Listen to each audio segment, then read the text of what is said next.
Patintero is derived from the Spanish word tinte. Some children call it harangang taga or harang taga. In English, the term essentially means block and catch. In 1997, Samahang Makasining invented time-based scoring, which is similar to basketball. Each player in a squad consists of 6 members. One team attempts to pass through a grid marked on the ground, while the other aims to capture them without ever leaving the grid lines. Patintero is the most widely played native game in the Philippines. It does not require any specific equipment to play.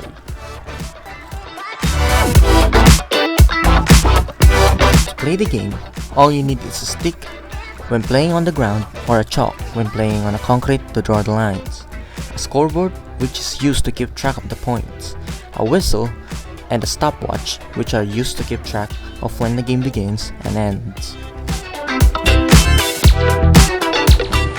Here's the setup. First, draw a big rectangle on the ground, around 6 meters long by 4 meters large.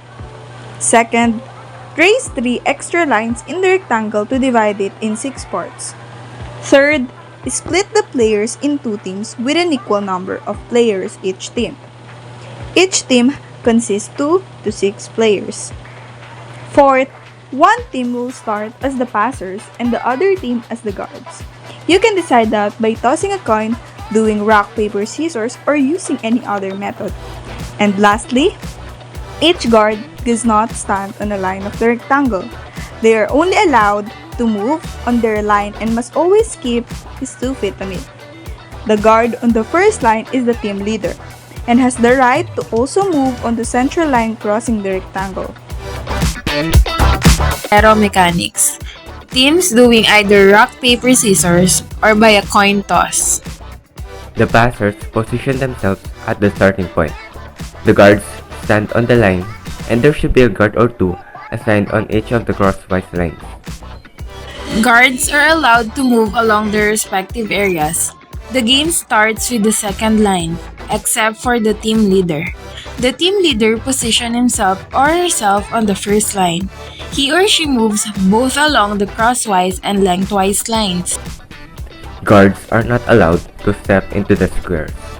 The guards tag the passer that comes within their reach, including those running past them, but they must do it only when their feet are on the line. Tagging a passer when none or only 1 foot is on the line is not valid. The guards prevent any passers from crossing the line. Players need to cross all the lines as quickly as possible. No passer must stay inside the square for more than 3 minutes, or depending on the set time the team agreed. Once a passer successfully crosses all the lines and returns to the base without being tagged, his or her team earns a point. If a passer is tagged, he or she is eliminated and stays back behind the starting point. The eliminated player either waits for his or her turn to pass or wait until all members of the passer team are eliminated.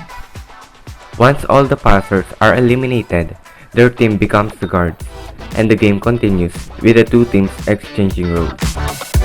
Here are some good tips and strategies for playing Patintero. For players, a good strategy to play first is to fake the taggers. Employ feints and fakes to mislead the opposing team. Pretend to move in one direction before quickly changing course to catch the taggers off guard.